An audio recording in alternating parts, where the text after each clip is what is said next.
إن الحمد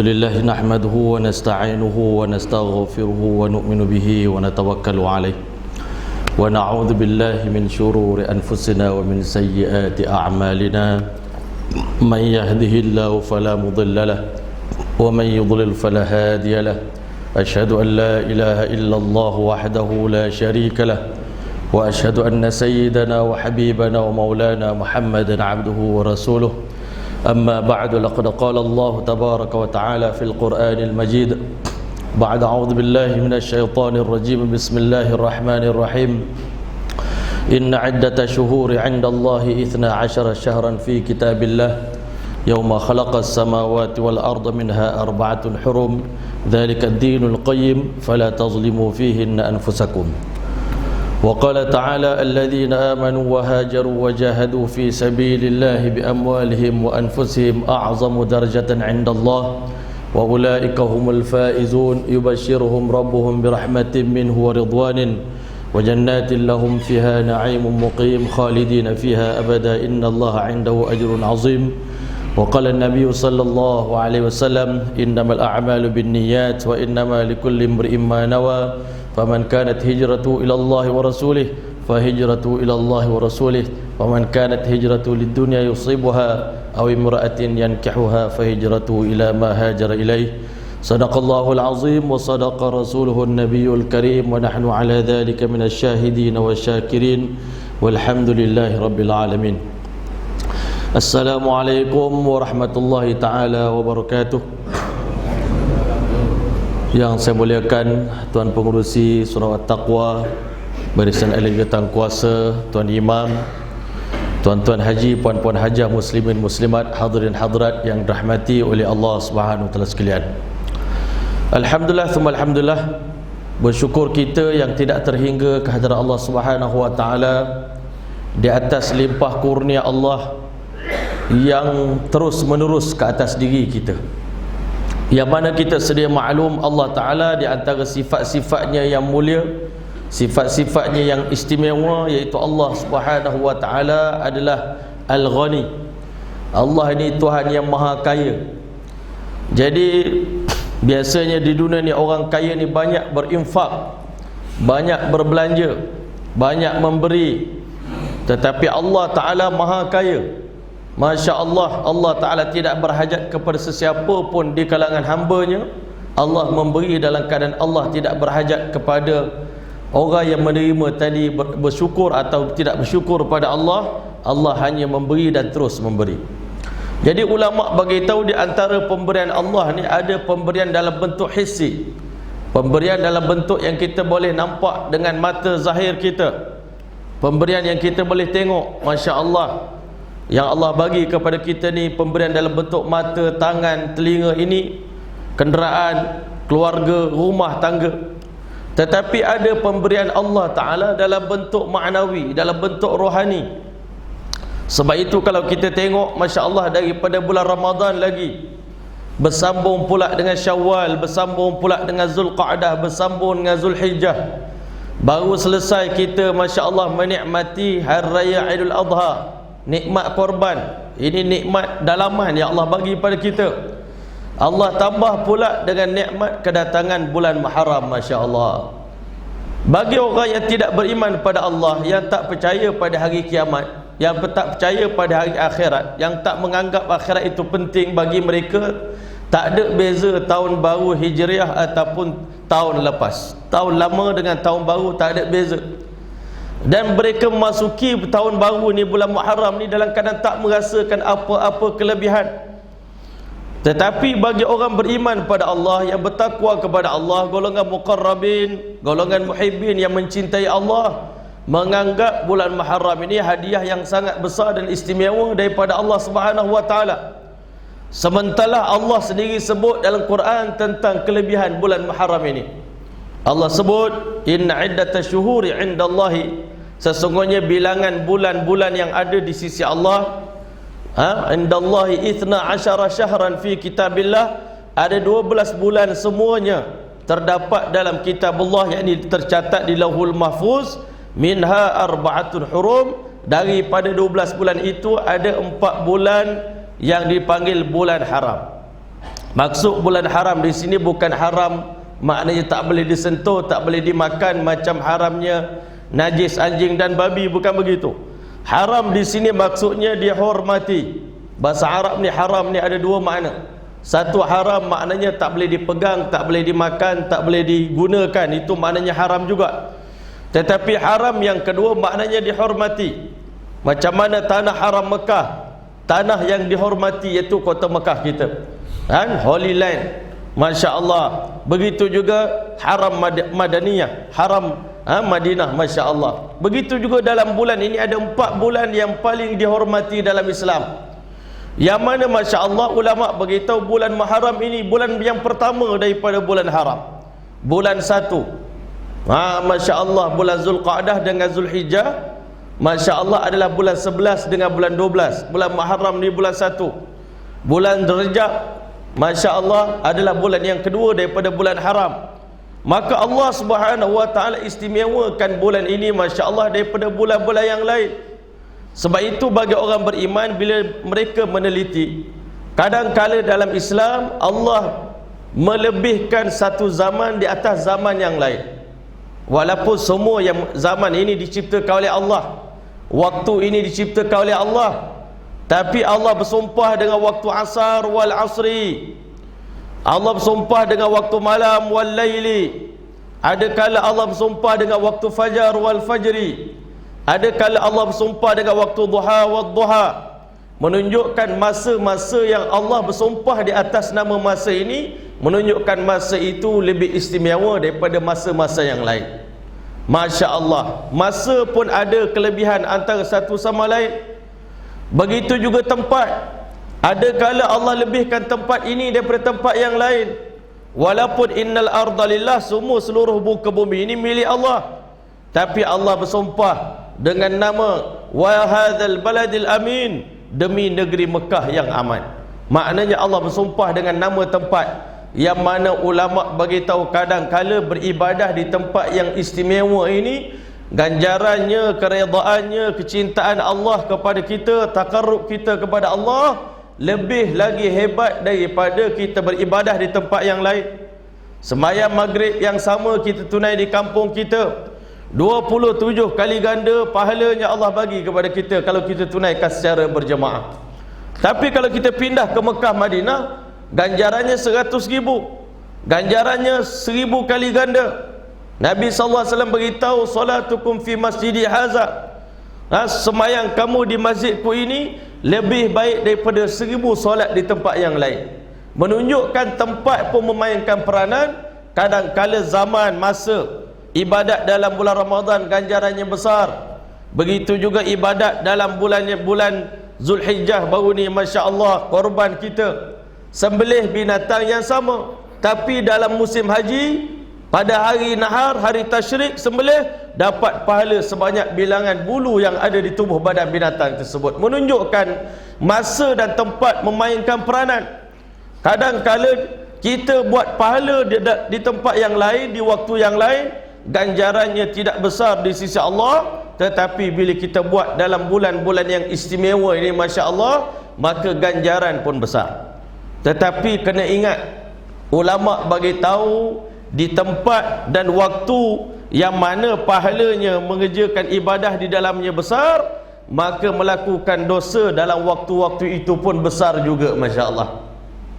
Sehingga kalau ada satu orang, dia nak pergi haji, nak pergi umrah, dia berniat nak buat dosa di sana, insya Allah kalau aku sampai di Mekah aku nak buat dosa ini, maka tuan-tuan, dosanya adalah sangat besar di sisi Allah walaupun baru berniat. Sebab itu tuan-tuan yang dirahmati oleh Allah, sepatutnya memasuki bulan Muharram kita kena rasa keagungan, kebesaran, kemuliaan bulan ini daripada lubuk hati kita. Rasa gembira, bersyukur pada Allah, masuk tahun baru, umur saya dah meningkat, Masya Allah, 1442 tahun Nabi SAW telah tinggalkan kita. 1442 tahun Islam telah bertapak di muka bumi ini. Kita wajib bersyukur pada Allah. Selepas 1000 tahun lebih pun kita masih lagi beriman pada Allah Subhanahu wa ta'ala. Maka Allah bagi nasihat kepada kita, fala tazlimu fihinna anfusakum. Dalam bulan haram ini jangan sesekali kamu menzalimi diri kamu. Apa maksud menzalimi diri sendiri? Melakukan dosa dan maksiat kepada Allah dalam bulan ini. Ini larangan daripada Allah Ta'ala. Sebab apa? Bulan yang mulia ini sepatutnya kita sambut dengan ibadat, kesyukuran, bukan sambut dengan maksiat. Masya Allah, orang tak beriman pada Allah selalu dia menyambut kegembiraan dengan maksiat. Sambut merdeka dengan maksiat, sambut tahun baru dengan maksiat. Itu mereka ajar meraihkan kemenangan dengan maksiat. Tetapi orang beriman dididik oleh Nabi kita sallallahu alaihi wasallam meraihkan kemenangan, meraihkan kejayaan, meraihkan nikmat yang Allah bagi, iaitu dengan melakukan ketaatan pada Allah. Sebab itu Masya Allah, bertakarrub kepada Allah dalam bulan ini sangat besar. Dan Masya Allah, amalan yang terbaik ulama beritahu sebagai tanda kita ni beriman pada Allah, sebagai tanda kita muttaqin, golongan muttaqin yang bertakwa kepada Allah Ta'ala. Orang beriman yang pertama dia nampak ini hadiah daripada Allah. Bulan Muharram ini hadiah daripada Allah. Jadi dia menghargai pemberian daripada Allah. Dia utamakan apa yang Allah utamakan untuk kita. Apa yang Allah utamakan dalam bulan Ramadan, dalam bulan Muharram ini, maka tuan-tuan yang dirahmati Allah, Allah telah perintahkan kita ni untuk berpuasa. Dalam bulan Masya Allah Muharram ini, Nabi SAW beritahu, afdalus siyam ba'da siyami Ramadan siyamu syahrillahil Muharram. Afdal puasa selepas daripada puasa bulan Ramadan adalah berpuasa dalam bulan Allah. Nabi sebut Syahrullahil Muharram, bulan Allah yang bernama Muharram. Maksudnya tuan-tuan mulia, selepas bulan puasa, puasa yang terbaik adalah dalam bulan Muharram. Boleh nak puasa straight tuan-tuan, sama ada kita nak puasa sepenuh bulan Muharram, ataupun kita boleh berpuasa separuh bulan Muharram, ataupun boleh kita berpuasa di kebanyakan hari-hari dalam bulan Muharram. Tetapi Imam Ibn Qayyim Al-Jauzi rahmatullah alaih dalam kitabnya Zadul Ma'ad bagi tahu berkenaan dengan puasa Ashura. Dalam bulan Muharram ini terdapat hari yang sangat istimewa yang bernama hari Ashura, yang mana ulama bagi tahu di awal Islam puasa hari Ashura ni hukumnya fardu. Dulunya fardu. Semua orang Islam akan berpuasa pada hari Ashura. Kemudian bila turunnya ayat ya ayyuhalladzina amanu kutiba alaikumusiyam kama kutiba alal ladzina min qablikum la'allakum tattaqun, ayat ini telah memansuhkan hukum berpuasa pada hari Ashura dengan menggantikan puasa sebulan dalam bulan Ramadan. Sebab itu tuan-tuan yang dirahmati oleh Allah, walaupun puasanya telah dimansuhkan oleh Allah, tetapi hukumnya telah berubah menjadi sunat, tetapi ganjarannya dikekalkan oleh Allah Subhanahu wa taala. Bila mana Nabi sallallahu alaihi wasallam datang ke Madinatul Munawwarah, Nabi tengok orang-orang Madinah pakat puasa pada hari Ashura. Hari yang ke-10 daripada bulan Muharram dipanggil hari Ashura. Sebelumnya dipanggil hari ke-9 dipanggil hari Tasu'a. Tasu'a Ashura. Masya-Allah. Imam Ibn Qayyim Al-Jauzi kata martabat puasa Ashura ni ada tiga kelas, tiga classification dia, tiga martabat, tiga cara, tiga bentuk kita nak puasa. Boleh kita puasa 9, 10, 11. Masya Allah, itu puasa kelas pertama. 9, 10, 11 tak lama dah. Boleh berpakat-pakat dengan isteri, dengan anak kita. Kita kena didik ahli keluarga kita membesarkan hari-hari kebesaran Islam. Maka tuan-tuan boleh juga, kata Imam Ibn Qayyim Al-Jauzi mengatakan, kita pilih 9, 10 pun boleh, ataupun pilih satu hari, hari Ashura saja kita berpuasa. Nabi SAW tanya orang Madinah, apa sebab kalian berpuasa pada hari Ashura? Dijawab oleh orang Madinah, sesungguhnya orang Yahudi di Madinah berpuasa kerana mereka bersyukur pada Allah, kerana pada hari itu Bani Israel dan Nabi Musa AS terselamat daripada cengkaman Fir'aun, selamat melintasi Laut Merah, terselamat daripada ditangkap Maka kata baginda sallallahu alaihi wasallam, ada juga ulama mengatakan hari Ashura adalah hari di mana bahtera Nabi Allah Nuh alaihi salam selamat mendarat di atas bukit Judi. Maka tuan-tuan yang dirahmati oleh Allah, Nabi sallallahu alaihi wasallam beritahu kita lebih aula, lebih utama, lebih rapat, lebih dekat dengan Nabi Musa AS berbanding orang Yahudi. Maka Nabi SAW berazam untuk berpuasa. Tetapi dalam keadaan Nabi berazam nak puasa hari Ashura, Nabi beritahu kan, tiba-tiba Allah Ta'ala perintahkan orang Islam pada tahun yang kedua berpuasa bulan Ramadan. Jadi berterusanlah hukum berpuasa bulan Ramadan. Dan Nabi SAW berazam setahun sebelum Nabi wafat. Nabi SAW beritahu, berazam, kalau aku hidup lagi tahun depan, insya-Allah saya nak gabungkan puasa hari ke-9 dengan hari ke-10, nak buat 2 hari puasa hari dalam bulan Muharram ini, masya-Allah. Jadi hadirin dan rahmati Allah, dalam bulan Muharram inilah berlakunya peristiwa yang besar yang bernama peristiwa hijratul Rasul sallallahu alaihi wasallam, hijrahnya baginda Muhammad sallallahu alaihi wasallam. Hakikat sebenarnya ulama beritahu bermulanya perjalanan hijrah Nabi pada bulan Safar, Muharram Safar. Tapi kerana kalender hijrah bermula pada bulan Muharram, jadi kita menyambut ma'al hijrah pada bulan Muharram. Jadi tuan-tuan dan rahmati oleh Allah sekalian, kebetulan tahun ini masya-Allah bulan Muharram kita berbetulan pula dengan 31 Ogos, bulan hijrah. Maka ditambah pula dengan kedatangan tahun baru hijrah, tuan-tuan, 3 nikmat datang serentak. Nikmat tahun baru, nikmat hijrah, nikmat merdeka. Jadi kita nak gabungkan tuan-tuan dan rahmati Allah, ketiga-tiga nikmat ini dengan kesyukuran kita, masya-Allah. Pada malam ini kita anjurkan majlis ilmu, masya-Allah. Masya-Allah. Jadi tuan-tuan dan rahmati oleh Allah, baginda sallallahu alaihi wasallam dalam menyebarkan Islam, maka sampai satu tahap di mana Nabi sallallahu alaihi wasallam terpaksa meninggalkan kampung halaman dia. Sebab syarat untuk sempurnakan iman adalah hijrah. Sebab itu kita tengok dalam Quran, Allah Ta'ala letakkan orang beriman ni selepas iman, alladzina amanu wahajaru wajahadu. Orang beriman kena berhijrah dan berjihad di jalan Allah Ta'ala. Maka kalau orang beriman dibuat 3 amalan ini, walladzina awaw wa nasaru, ataupun dia tidak berjihad tetapi dia membantu, masya-Allah, perjuangan Islam, membantu jemaah-jemaah dakwah, membantu orang kata menyebarkan kalimah la ilaha illallah Muhammadur Rasulullah, membantu menghidupkan masjid, membantu menghidupkan majlis-majlis ilmu, membantu masya-Allah apa jua aktiviti-aktiviti kemasyarakatan, membantu agama Allah Ta'ala. Maka Allah Ta'ala beritahu, a'zamu darajatan indallah, mereka akan mencapai kedudukan yang teragung di sisi Allah Ta'ala. Darjat nak sampai pada Allah ni banyak darjat, tingkatan-tingkatan.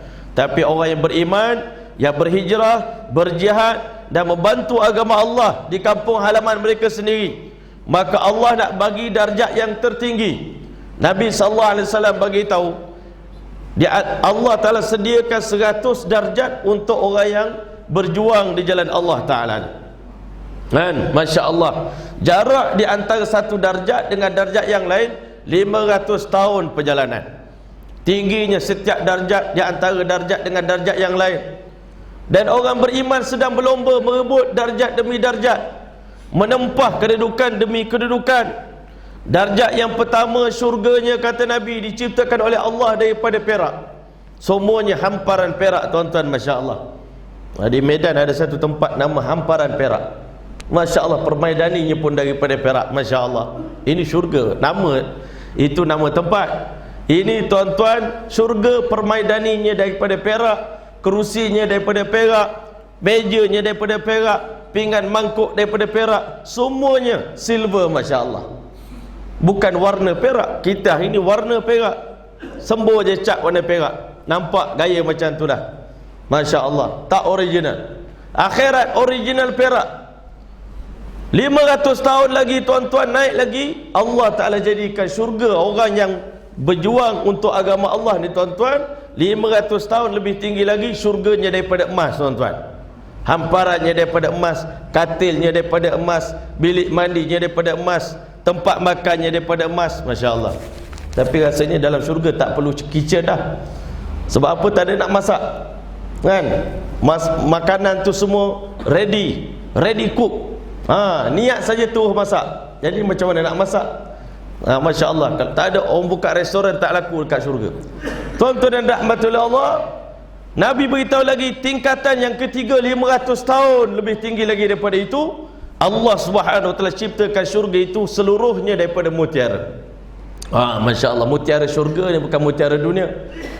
Emas, perak, mutiara dunia ni hantar ke syurga semua jadi plastik saja, kan? Yang kualiti terbaik dunia pun hantar ke syurga jadi tak boleh nak nilai. Sebab seketul batu dalam syurga, tuan-tuan, lebih berharga daripada dunia dan seisi-isinya.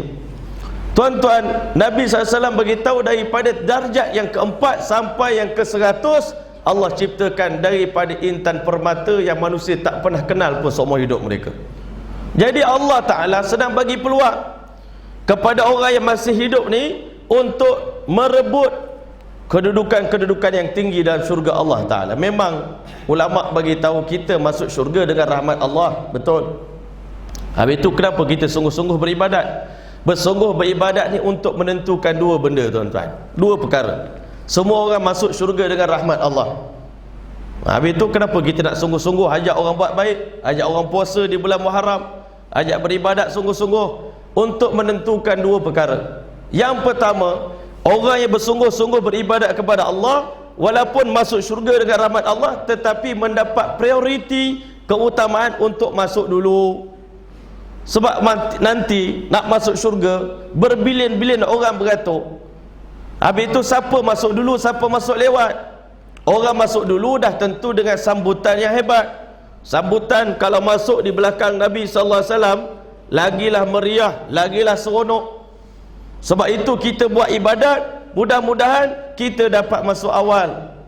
Kalau masuk lewat, 1000 tahun lebih lewat. Satu orang, Masya Allah, sahabat Nabi bernama Abdullah bin Rawaha, dihantar oleh Nabi SAW untuk berjihad, Masya Allah, di Urdun, di Yordania. Tuan-tuan mulia, dia terlewat berangkat keluar jalan Allah Ta'ala setengah hari. Nabi SAW beritahu, sahabat kamu telah mendahului kamu masuk syurga dengan perbezaan 500 tahun. Hanya setengah hari terlewat pergi berjihad jalan Allah Subhanahu wa Ta'ala. Mana kita ni, tuan-tuan, walaupun masuk syurga dengan rahmat Allah, tapi yang menyebabkan kita sungguh-sungguh ibadat, qiyamul lail apa semua ni, di samping nak dapat redha Allah, nanti di hari kiamat, perjalanan kita untuk masuk ke pintu gerbang syurga ditentukan oleh amal ibadat kita. Yang kedua, kedudukan dalam syurga. Nak duduk tingkat berapa nanti dalam syurga? Tuan-tuan yang mulia, kita dekat dunia, siapa duduk tingkat bawah lagi mahal daripada orang tingkat atas, betul tak? Sewa kedai ni, kalau kedai makan kat bawah ni sewa harga mahal, atas tingkat 2. Kedai sahabat kita ni tingkat 2. Masya Allah, dah murah separuh harganya, Masya Allah. Maknanya lagi tinggi, lagi murah. Syurga lagi tinggi, lagi mahal. Hak bawah ni syurga tingkat bawah, Masya Allah, syurga biasa-biasa. Sebab itu tuan-tuan dan rahmatullah Allah, Allah Ta'ala nak bagi kepada kita peluang. Di samping kita ni beriman pada Allah, kita nak berhijrah. Kalau Rasulullah SAW berhijrah, tuan-tuan, dengan para sahabat, 4 kali sejarah perjuangan Nabi SAW terpaksa berhijrah. Kita hari ni tak ada hijrah khusus pun, tuan-tuan. Masya Allah, hijrah macam sahabat Nabi Sayyidina Osman bawa isteri keluarga dia pergi ke Habasyah, pergi ke tempat orang Arab pula dengan orang Habasyah, langsung tak masuk, tuan-tuan. Dari segi makanan tak masuk, budaya tak masuk, perangai tak masuk. Kalau kita orang Melayu ni boleh tahan lagi, kan? Orang Melayu ni dikata perut antarabangsa. Orang Melayu kita ni, tuan-tuan, makanan orang Pakistan boleh makan, nasi Arab boleh makan, makanan Padang kita makan, makanan Sunda kita makan, semua boleh makan, semua nak try. Ini perangai orang Melayu. Tapi orang Arab tak boleh. Saya pernah bawa mi goreng bagi orang Arab makan. Apa ni? Mahal makaruna. Dicuba sikit. Kita masak berjam-jam, dia makan, tak boleh. Wallahi, hadza muskilah ni. Zait hadza. Ini apa, berminyak sangat, too much oily ni. Tak boleh makan. Orang Arab pergi ke Habasyah, tak kena langsung makanan dengan Afrika. Kan? Saya pergi ke Ghana tuan-tuan. Dia orang ajak kita dia orang ni nak sangat menjamu kita makan, tapi tak tahu makan orang Malaysia tu apa. Dia orang ni makan yam tuan-tuan. Keladi tuan-tuan. Keladi dibuat rebus sampai jadi yam. Yam. Okey, yam. Yam. Tuan-tuan mulia, dimakan pula dalam bubur tu, tak makan dengan senduk, tak makan dengan sudu tuan-tuan. Dimakan dengan tangan gitu. Allahu Akbar. Lagi tak boleh makan. 2 kali tak boleh makan. Jadi tuan-tuan, sahabat Nabi berhijrah ke Habasyah. 2 kali pergi Habasyah. Walaupun Habasyah orang sambut baik, tapi sahabat Nabi, ya Allah, hanya Allah yang tahu mujahadah perasaan, ya Allah, rindunya kami ke Mekah. Bila dengar berita kata, orang di Habasyah, zaman dulu bukan ada WhatsApp, dengar ujung-ujung telinga je, kata Masya Allah, orang Mekah sekarang dah berdamai dengan Rasulullah. Walaupun dia orang belum masuk Islam, tapi dah berdamai pun kira baiklah. Kita baliklah. Balik-balik tengok, Masya Allah, penderitaan lagi besar lagi ditanggung oleh para sahabat. Rupanya kena tipu je. Maka 2 kali hijrah ke Habasyah, tak berkesan juga nampak gaya. Walaupun Islam bermula di Mekah, tapi susahnya nak bertapak di Mekah ni, sehingga Nabi SAW pula kena hijrah ke Taif. Masya Allah. Taif sudah tentu tuan-tuan dah tahu cerita macam mana susah payah Nabi berdakwah di Taif. Kita hari ni cuma mampu naik bas 3 jam pergi ke Taif. Masya Allah, tengok tempat Nabi kena baling batu tuan-tuan, singgah telaga pula, Masya Allah, telaga Adas, balik pergi beli shopping.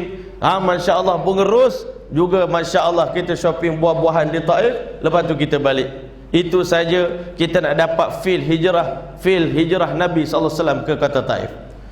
Tetapi Masya Allah, Allah Ta'ala memang buat satu sunnah. Semua Nabi-Nabi ni, perjuangan mereka ni sama tuan-tuan. Akidah mereka sama, walaupun syariat mereka berbeza, tetapi Masya Allah, pengalaman Nabi-Nabi sama je. Macam mana Nabi Ibrahim akhirnya terpaksa keluar daripada kampung halaman dia.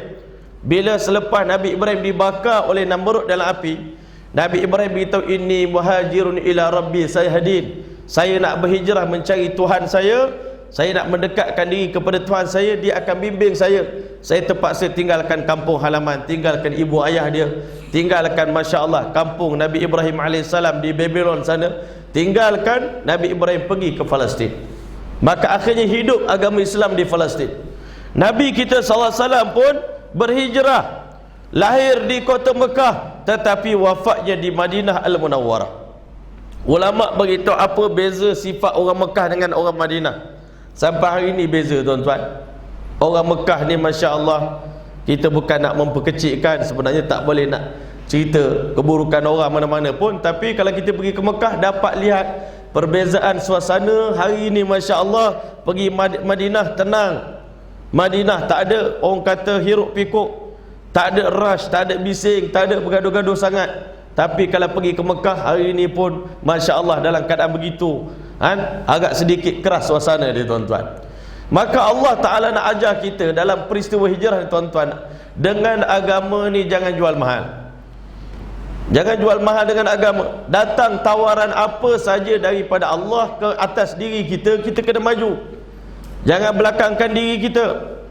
Beza orang Mekah ni jual mahal dengan Islam, jual mahal dengan Rasulullah, jual mahal dengan Allah. Masya Allah, macam-macam syarat nak masuk Islam. Ada sampai dia letak, wahai Muhammad, kita berdamailah. Setahun kita sembah Allah, tahun depan kau sembah berhala kita pula. Buat deal dengan Rasulullah. Punya jual mahal. Nabi tawarkan macam-macam pada mereka untuk mereka beriman pada Allah, tapi tak nak beriman. Orang Madinah tuan-tuan, mereka ni jahil, tak tahu apa. Mereka ni dengar cerita Rasulullah ni daripada mulut orang Yahudi, mulut orang lain. Orang Yahudi duk cerita tentang Rasulullah. Semakin hari semakin hangat. Nabi akhir zaman telah pun muncul di Mekah. Maka Masya Allah, orang Yahudi kata nanti Rasulullah datang, kita beriman dengan dia, kita nak layan dia elok-elok, kita nak ikut dia, kita nak follow dia, dan kita bahkan akan berjihad bersama dengan Rasulullah SAW, akan menyebarkan Islam ke seluruh dunia. Kerana kita telah menerima berita gembira daripada mulut para anbiya alaihimus salatu wassalam. Nabi ni tuan-tuan, sifat mereka ni basyira wa nazira, memberi khabar gembira dan memberi amaran. Tapi nabi-nabi juga di samping memberikan berita gembira dan amaran, mereka juga akan bagi tahu selepas kami nabi mana nak datang, memberi khabar gembira kepada umat dia, selepas aku mati nanti Nabi Muhammad, Nabi akhir zaman akan datang. Itu pun berita gembira. Walaupun umat zaman itu tak sempat jumpa Rasulullah, tapi dia akan pesan pada anak cucu, nanti kalau Rasulullah datang, kita semua akan beriman dengan Nabi Muhammad SAW. Itulah yang mendorong orang Yahudi berhijrah daripada Palestin, tinggalkan Palestin yang moden, yang maju, yang tempat yang penuh dengan keberkatan, bumi para anbiya alaihimus salatu wassalam. Di sana ada Baitul Maqdis, tempat yang terindah di dunia. Orang Yahudi sanggup tinggal pergi ke Mekah. Waktu itu bumi yang gersang, bumi yang asing, tuan-tuan. Tambahan pula orang Arab waktu tu, perangai mereka ni Masya Allah gangster, tuan-tuan. Orang Yahudi ni ahli kitab, pious, semua baik-baik. Masya Allah, orang baik-baik selalu kena bully dengan orang Yahudi, kena bully dengan orang Arab. Tuan-tuan yang mulia, Masya Allah, orang Yahudi bagi amaran, wa kanu yastaftihuna 'ala alladhina kafaru. Mereka selalu bagi tahu orang Arab, tak apalah kali ni kau bully kami, nanti Nabi akhir zaman datang, kami akan memerangi kamu semua dan akan menawan kamu semua. Orang yang pernah membuli kami, maka kami akan ambil tindakan balas kepada mereka. Sekarang ni buatlah apa yang kamu nak buat. Tuan-tuan rahmatillah Allah, orang Madinah ni pergi ke Mekah nak buat haji, tuan-tuan, nak menunaikan umrah. Abu Jahal datang bagi amaran kepada mereka, kamu orang Madinah datang ke Mekah ni, datang buat perangai elok-elok, jangan buat perangai tak senonoh. Masya Allah, orang Madinah ni kata, kami ni memanglah dipandang hina oleh seluruh masyarakat Arab. Sebab Madinah ni tuan-tuan, orang Yasrib ni kalau zaman dulu berkenalan antara orang Arab dengan orang Arab, anta min wain, ana min Yasrib, anta Yasribi. Macam kita lah. Orang Arab ni, saya dengar satu ustaz, dia cerita kan, Ustaz Nik Zawawi baru ni program dengan dia, dia beritahu orang di Jordan kalau nak hina orang, marah sangat pada satu orang, dia kata, anta Masri, awak ni orang Mesir ni kan, mesti orang Mesir ni perangai macam ni kan, nak kutuk orang ni, habis marah tu, engkau ni mesti orang Mesir ni. Tapi kalau di Mesir pula kan, orang Mesir marah habis kat siapa-siapa, dia kata, anta Palestin, engkau orang Palestin, maknanya orang Palestin lagi teruk, tuan-tuan. Masya Allah. Jadi orang Arab dulu kalau berkenalan dengan orang Yasrib ni memang maknanya habislah, paling rendah, paling lekes sekali. Jadi orang Yasrib kata, kami ni memanglah hina, memanglah bodoh, jahil, tak maju, tak macam orang Mekah, tempat yang hebat. Tapi kami datang sini ikhlas untuk beribadat kepada Allah. Abu Jahal kata, okey, maksud aku jangan buat hal di sini, iaitu jangan datang dekat dengan orang yang bernama Muhammad. Perangai manusia ni tuan-tuan, al-insanu harisul lima muni'a, lagi dilarang lagi nak dekat. Bila Abu Jahal kata jangan dekat, kami dengar orang Yahudi di sana kata Nabi akhir zaman dah muncul, mengapa tidak kami ni jadi golongan yang pertama di kalangan orang Madinah yang beriman pada Nabi Muhammad sallallahu alaihi wasallam.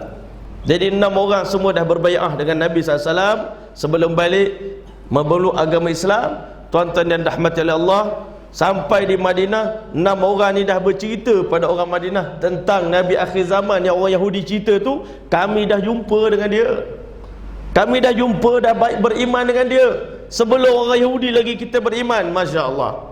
Jadi tahun depan tuan-tuan, Allah telah hantar 12 orang, Masya Allah, Nuqaba, semua ketua-ketua kabilah tuan-tuan, datang sambil senyap-senyap. Tak jumpa Abu Jahal lah kali itu kan, senyap-senyap, beriman dengan Nabi SAW, minta Nabi SAW hantar guru.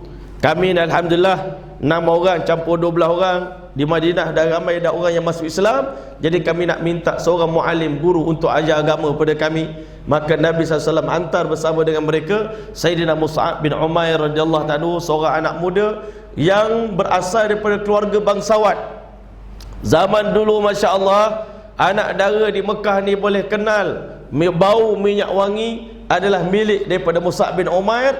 Hanya dia je mampu beli minyak wangi yang berharga 200 dirham, pakaian yang mahal, Masya Allah, handsome budaknya. Tapi bila dia memeluk Islam, mak ayah dia halau dia daripada rumah, tanggalkan pakaian dia, bagi dia telanjang. Tuan-tuan yang dirahmati Allah, ibu sayang pula tengok anak kesian walaupun halau benci, lemparkan selai kain selimut. Kain selimut tadi dikerat dua, satu buat tutup badan, satu buat bahagian buat kain pelekat. Tuan-tuan, semenjak daripada hari itu Mus'ab belajar agama dengan Nabi di rumah Arqam bin Abil Arqam sampai jadi ulama, dihantar ke Madinah. Dalam tempoh setahun Mus'ab duduk di Madinah, tuan-tuan, hampir seluruh warga Madinah ni beriman pada Allah. Mus'ab ni datang, dia berdakwah, jumpa orang sana, jumpa orang sini, jumpa ketua kabilah sana, jumpa ketua kabilah sini, sampai hampir semua orang Arab kecuali orang Yahudi saja yang tak beriman pada Nabi sallallahu alaihi wasallam. Tahun depan hantar 70 orang.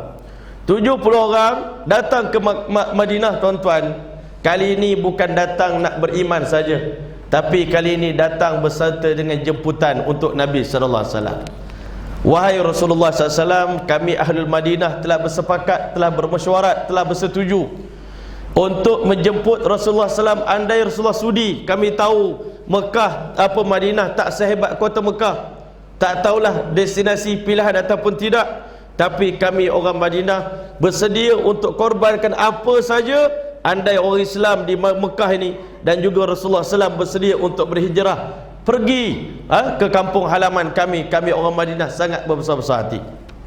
Masa itu, tuan-tuan, Nabi SAW dah terdetik dah hati untuk, Masya Allah, berhijrah tinggalkan kota Mekah. Nampak dah tak ada jalan dah. Orang Mekah dah habis cuba, habis pujuk, habis cakap, habis dah, tapi nampak tak ada gaya nak beriman pada Allah. Sedangkan dakwah ni ulama kata seperti air yang mengalir, tak boleh siapa boleh halang dakwah kan. Masya Allah, kalau ada batu dia kena kona sana kona sini, yang penting air tetap mengalir. Begitu juga dengan dakwah Nabi sallallahu alaihi wasallam. Kalau orang Mekah jadi halangan pergi ke Taif, orang Taif jadi halangan pergi ke Madinah Al-Munawwarah. Maka tiba-tiba Sayyidina Abbas radhiyallahu anhu, dia telah datang, waktu tu dia belum beriman pada Nabi SAW, belum masuk Islam lagi. Dia datang dengan orang Madinah, dia kata, aku selaku bapa saudara kepada Nabi Muhammad SAW memberi amaran kamu awal-awal. Orang Madinah, andai kata kalian menjemput Nabi Muhammad SAW berhijrah ke kota Madinah dengan niat untuk mencelakakan dia, untuk menipu dia, memperdayakan dia, untuk khianat kepada dia, maka kami kaum Quraisy tidak akan berdiam diri, kami akan ambil tindakan balas kepada kamu. Maka akhirnya orang Madinah kata, wahai Abbas, kami menyayangi Rasulullah SAW ni dengan sepenuh hati kami, bukan main-main. Ini bukan jemputan main-main, ini jemputan sungguh-sungguh. Sehingga akhirnya disingkatkan cerita, Allah telah turunkan ayat, alam takun ardullahi wasi'atan fatuhajiru fiha. Bukankah muka bumi Allah ni luas, kamu boleh berhijrah pergi ke mana saja, asalkan kamu dapat bebas mengamalkan agama Islam, selamatkan iman kamu, selamatkan agama, selamatkan nyawa kamu. Masya Allah, waktu itu Nabi SAW beritahu, barang siapa yang mampu berhijrah, man istata'al hijrah falyuhajir, barang siapa yang mampu berhijrah maka pergilah berhijrah. Maka mendapat arahan daripada Nabi. Sifat para sahabat ni, tuan-tuan, sami'na wa ata'na, dengar terus buat. Dapat arahan Nabi ni, berat atau ringan, terus buat. Maka tuan-tuan, orang yang pertama nak menyambut panggilan Nabi, seruan Nabi, adalah Sayyidatina Ummu Salamah dengan Abu Salamah radhiyallahu ta'ala anhuma. Dua-dua ni Masya Allah terus balik siap-siap barang nak berhijrah. Tuan-tuan yang mulia, dalam perjalanan, dihalang perjalanan mereka ni. Di awal-awal hijrah ni, orang musyrikin dah dapat tahu orang Mekah ni nak pergi keluar, nak larikan diri ke Madinatul Munawwarah.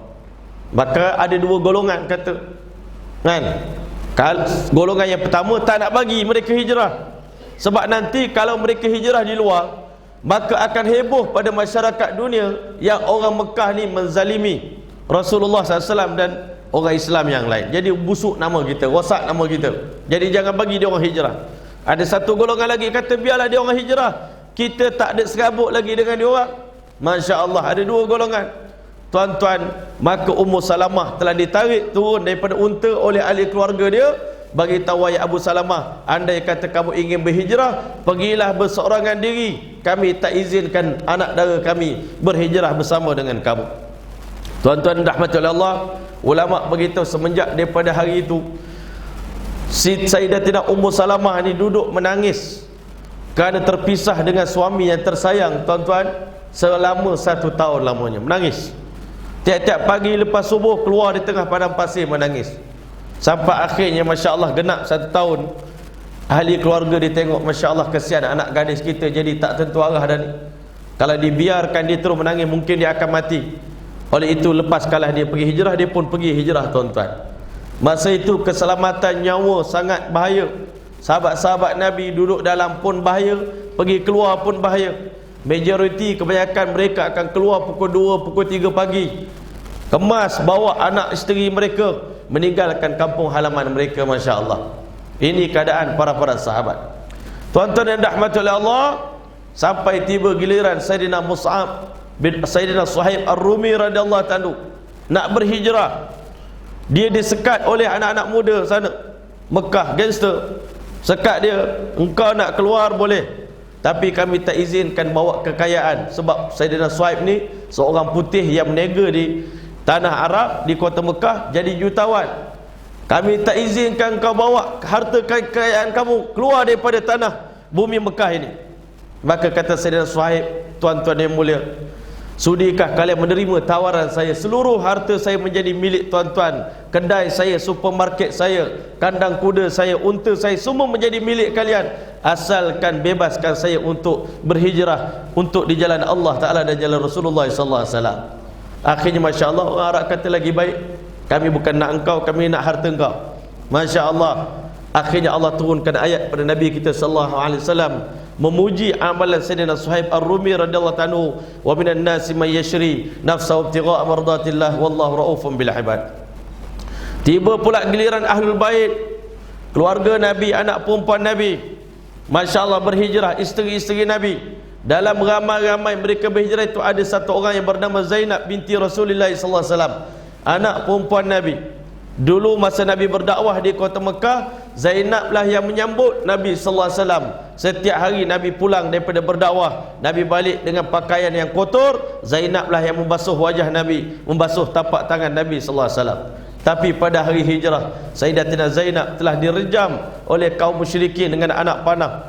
Dalam keadaan dia sangat mengandung, ajak suami dia Al-As bin Wa'il berhijrah. Suami dia tak beriman pada Allah, tak nak pergi hijrah dengan dia, tak nak teman dia.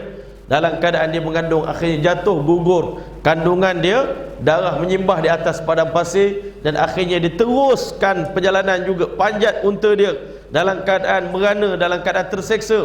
Akhirnya sampai di Madinah Al-Munawwarah. Beberapa lama akhirnya Zainab, anak perempuan Nabi, telah meninggal dunia. Tuan-tuan mulia, bukan senang nak hijrah zaman dulu, masya-Allah, dengan penuh halangan. Akhirnya tiba giliran Sayyidina Amirul Mukminin Umar bin Khattab radhiyallahu anhu berhijrah. Maka sebelum dia hijrah, dia masuk dalam rumah dia, ambil pedang, letak 2 pedang di belakang dia, masukkan anak panah semua dalam dia punya, orang panggil keranjang itu. Tuan-tuan, dia pun mula nak bertawaf. Sebelum dia tawaf, dia telah buat iklan paling berani.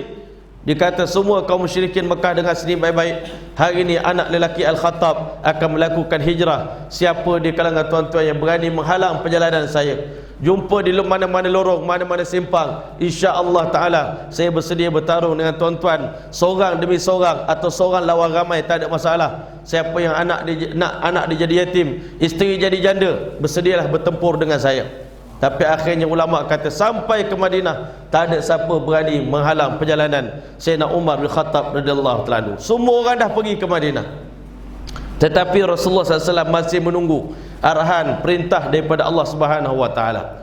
Satu hari Allah telah menghantar wahyu pada Nabi. Inilah hari yang ditentukan oleh Allah Subhanahu wa ta'ala. Ada ulama kata dalam lebih kurang tanggal, tak salah saya, 17 Safar. Maka Allah Ta'ala telah wahyukan pada Nabi SAW, mengizinkan Nabi untuk bergerak berhijrah ke kota Madinatul Munawwarah. Nabi terus pergi rumah Sayyidina Abu Bakar As-Siddiq radhiyallahu anhu.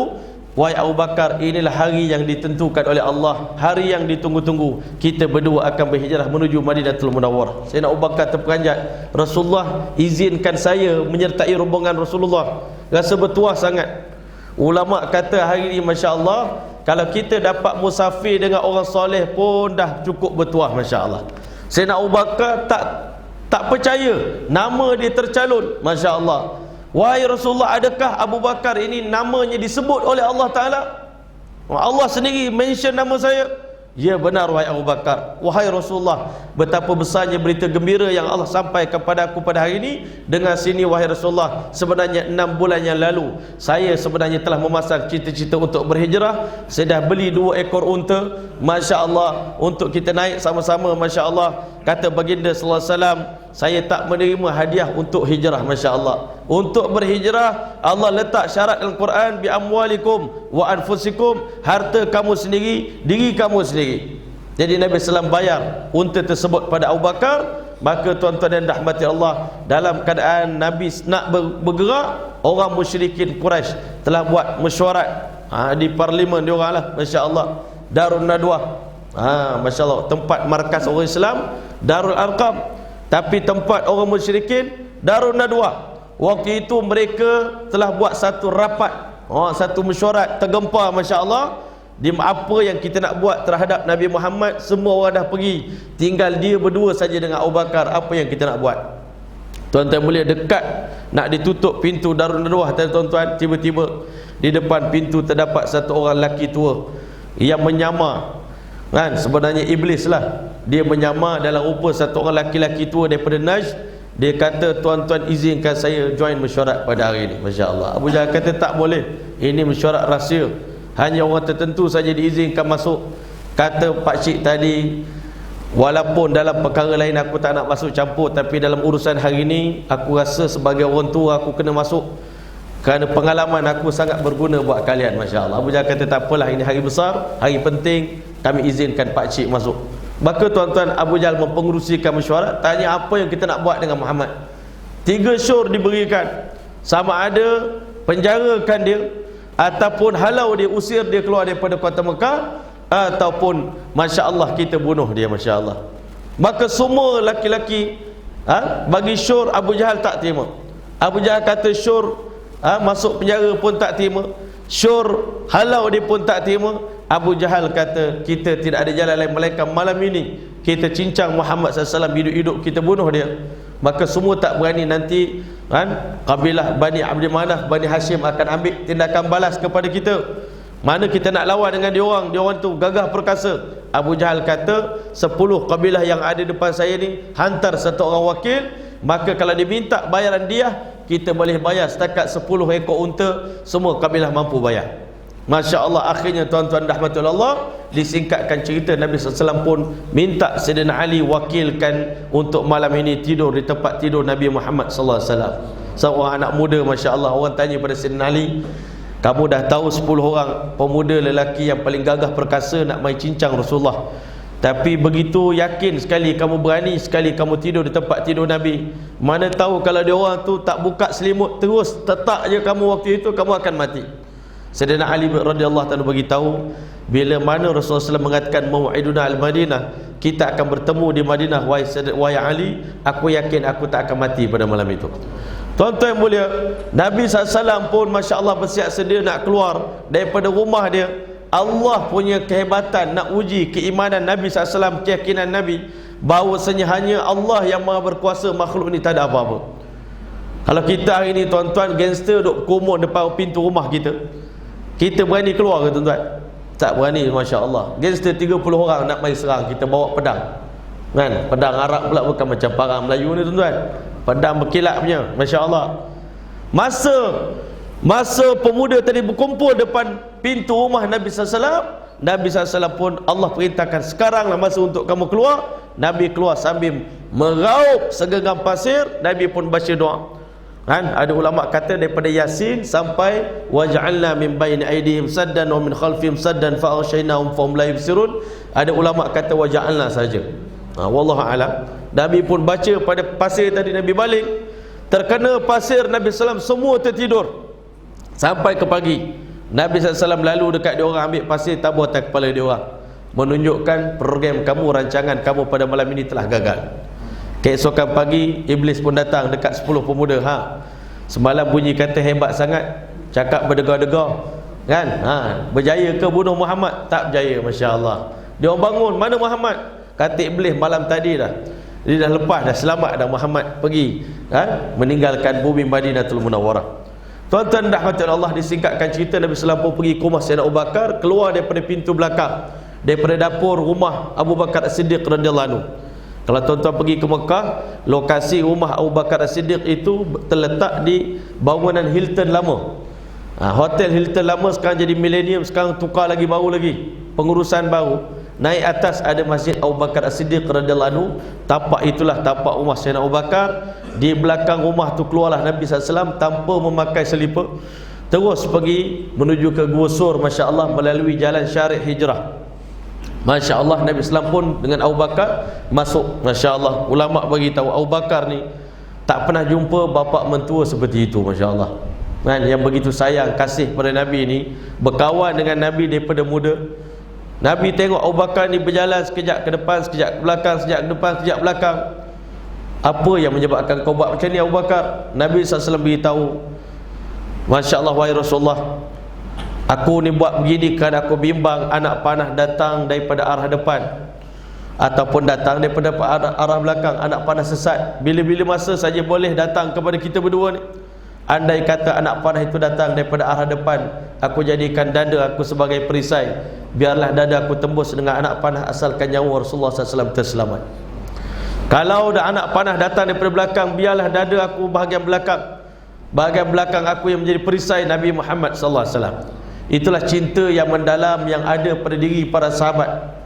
Ulama kata sayang sahabat Nabi ni pada Rasulullah ni bukan Rasulullah paksa dia orang cinta pada Nabi, tapi satu orang yang dicintai oleh Allah, Allah akan gerakkan hati seluruh manusia mencintai, menyayangi dia, sanggup berkorban nyawa untuk dia. Tuan-tuan, sampai di depan pintu Gua Sur, kita selalu dengar cerita Abu Bakar tanggalkan baju dia, lap semua dinding dan juga lantai Gua Sur tadi biar bersih, tuan-tuan, tak ada debu. Dia koyakkan baju dia jadi cebisan-cebisan untuk tutup semua lubang-lubang yang ada dalam Gua Sur, melainkan satu lubang bahagian lantai Abu Bakar As-Siddiq radhiyallahu anhu letak dia punya peha dia untuk tutup lubang tersebut. Jemput Nabi SAW masuk dalam rumah dia, Masya Allah, dalam gua tersebut. Maka bila Nabi SAW berbaring tidur, Masya Allah, atas ribaan Sayyidina Abu Bakar As-Siddiq radhiyallahu ta'ala, tiba-tiba Nabi SAW terasa pipinya kebasah-basahan, Masya Allah, menitik air mata Abu Bakar As-Siddiq radhiyallahu anhu. Nabi terbangun. Apa yang menyebabkan engkau menangis, wahai Abu Bakar? Ya Rasulullah, kaki saya telah disengat oleh sejenis makhluk yang berbisa. Ada ulama kata ular, ada ulama kata kalajengking, wallahu a'lam. Kan? Masya Allah. Tuan-tuan rahmatullah Allah, Nabi SAW pun ambil air liur sapu. Dan waktu itu Masya Allah heboh di kota Mekah.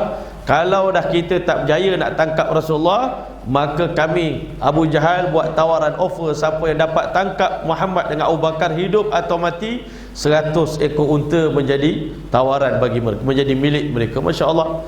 Seorang lelaki bernama Abu Karas, dia kata, ini aku ni memang nak dapat 100 ekor unta, sebab dalam ramai-ramai orang ni yang tahu baca jejak padang pasir ni hanya aku seorang je. Orang lain tak tahu jejak.